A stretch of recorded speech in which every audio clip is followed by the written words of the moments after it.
కూలికి ఖచ్చితంగా ఫార్మాసిటీ చట్టంలో 2013 చట్టంలో పునరావాస ప్యాకేజ్ కింద ఏదైతే చట్టం ఉందో ఆ చట్టం ప్రకారం ప్రతి కుటుంబానికి నష్టపరిహారాన్ని సందర్భంగా డిమాండ్ చేస్తా ఉన్నాం. అట్లాగే ఏదైతే ఈ ప్రాంతంలో చెరువులు ఉన్నాయో చెరువులు దాదాపు సాల్ చెరువు కానీ నానకనగర చెరువు కానీ తాడిపడి చెరువు కానీ మొత్తం గొలుసుగడ చెరువులు ఉన్నటువంటి పరిస్థితి ఉంది ఈ ప్రాంతంలో. తాడిపత్రి చెరువులు నింటే మొత్తం ఇక్కడ నుండి మంతడవల్లి వరకు గొలుసుగడ చెరువు ప్రాంతం. ఆ చెరువులు నింటే చెరువులలో మొత్తం ఫార్మాసిటీ వస్తే కనుక చెరువులు మొత్తం కలిసిపోయే ప్రమాదం ఉంది. అట్లాగా చెరువుల మీద దాదాపు ముదిరాజులు చాలా మంది చేపల మీద ఆధారపడిన గ్రామం ఈ గ్రామం. దాదాపు 400 మంది కుటుంబాలు 400 కడప పెద్ద కడప ఈ గ్రామంలో ముదిరాజుగా ఉన్నటువంటి వాళ్ళు ఉన్నారు. వాళ్ళ పరిస్థితి ఫార్మాసిటీ కనుక వస్తే ఈ కంపెనీలు కనుక వస్తే చెరువులు మొత్తం కష్టమై వారి జీవనోపాధి కోల్పోయే ప్రమాదం ఉంది. కాబట్టి అట్లాంటి వారికి కూడా ఈ ప్రభుత్వం ఆదుకోవాలని ఈ సందర్భంగా మేము డిమాండ్ చేస్తూ ఉన్నాం.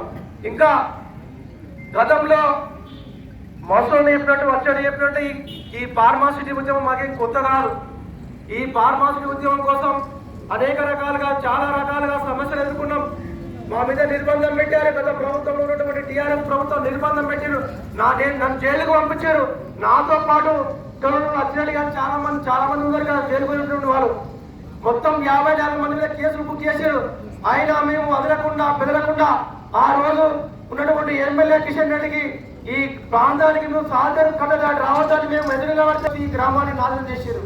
ఆ రోజు మేము బరాబర్ నిలబడ్డాం, జైలు పోయినాం, రైతుల పక్షాన్ని నిలబడ్డాం. అప్పటి ఎప్పుడు నిరంతరం పోవడం చేస్తూనే ఉన్నాం. కానీ రైతులే ఇక మొత్తం నిరాశకు లోనైపోయారు. ఇప్పుడు ఎన్ని పోరాటాలు చేసినా ఏం చేసినా ఇక లాభం లేదు. భూములు మొత్తం తీసుకోరు. ఇక మా చేతులు ఏమైనటువంటి ఒక నిరాశ ఏర్పడే రైతులలా. అట్లాంటి తరుణంలో ఫార్మాసిటీ వ్యతిరేక పోరాట కమిటీ ఏదైతే ఉందో వాళ్ళు ఏ రాజకీయ పార్టీ సపోర్ట్ చేసినా ఎవరు సపోర్ట్ చేయకుండా నిరంతరం వాళ్ళే మొత్తం ఈ ప్రాంతంలో ఉన్నటువంటి రైతాంగాన్ని మొత్తం చైతన్యం చేసి హైకోర్టులలో కేసులు వేసి మొత్తం రాజకీయాలకు అతీతంగా ఒక ఉద్యమాన్ని ఏది నడుపుతా ఉన్నారో వారిని కూడా ఈ సందర్భంగా మేము అభినందిస్తూ ఉన్నాం. రాబోయే రోజుల్లో ఈ ఫార్మాసిటీ విషయంలో సిపిఎం పార్టీ ఖచ్చితంగా రైతుల కోసం, గ్రామం కోసం, ప్రజల కోసం నిరంతరం ఎప్పుడు మేము నిరంతరం కార్యక్రమాలు చేస్తూ ఉంటాం. కాబట్టి ఇప్పటికీ ప్రారంభం నుండి ఇప్పటి వరకు మేము సిపిఎం పార్టీగా మేము అనేక కార్యక్రమాలు చేశాం.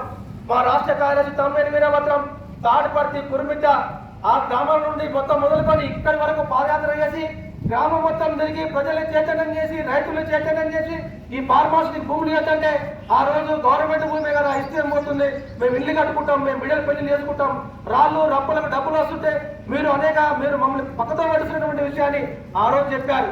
ఆ రోజు మా తమ్మినేని వీరభద్రం ఏదైతే చెప్పిండో అదే సత్యం, అదే జరిగింది. రాబోయే రోజుల్లో ఈ గ్రామాలు కూడా ఉన్నాయి. ఈ గ్రామాలు మొత్తం ఖాళీ చేసే పరిస్థితి ఉంటుంది. కాబట్టి గ్రామాలు ఖాళీ కాకుండా ఉండాలంటే, రైతులకు భూములు ఉండాలంటే మనమందరం కలిసికట్టుగా రాజకీయాలకు అతీతంగా ఈ గవర్నమెంట్ మీద ఖచ్చితంగా భవిష్యత్తులో మన మీద డిమాండ్ పెడతా ఉన్నామో ఇక్కడ ఉన్నటువంటి స్థానిక ఎమ్మెల్యే మల్లెడ్డి రంగారెడ్డి గారు రైతుల పక్షాన ఏదైతే డిమాండ్ ఉందో ఆ డిమాండ్ సానుకూలంగా స్పందించి రైతుల సమస్యలు పరిష్కారం చేస్తారని ఈ సందర్భంగా వారికి ఈ సందర్భంగా మేము హెచ్చరిక చేస్తా ఉన్నాం. లేకుంటే రాబోయే రోజుల్లో రైతులందరితో చర్చించి ఇప్పుడు ఉన్నటువంటి ప్రభుత్వం మీద ఏ రకమైన పోరాటం చేయాలి, మన హక్కులు సాధించుకోవడం కోసం ఏ రకమైన ప్రణాళికలు రూపొందించాలో కూడా అందరం గ్రామస్తులందరినీ పిలిచి మరొకసారి గ్రామ పంచాయతీ మధ్య చర్చించి భవిష్యత్ కార్యక్రమాన్ని అది త్వరలో ప్రకటిస్తాం. కాబట్టి మీరంతా ఈ కార్యక్రమం మేము అందరూ కూడా పేరున ప్రత్యేకమైన ధన్యవాదాలు తెలియజేసుకుంటూ ఇప్పుడు పార్టీ జిల్లా కమిటీ సభ్యులు మీ అజయ్ గారిని మానవసంగా కొడతా ఉన్నాం.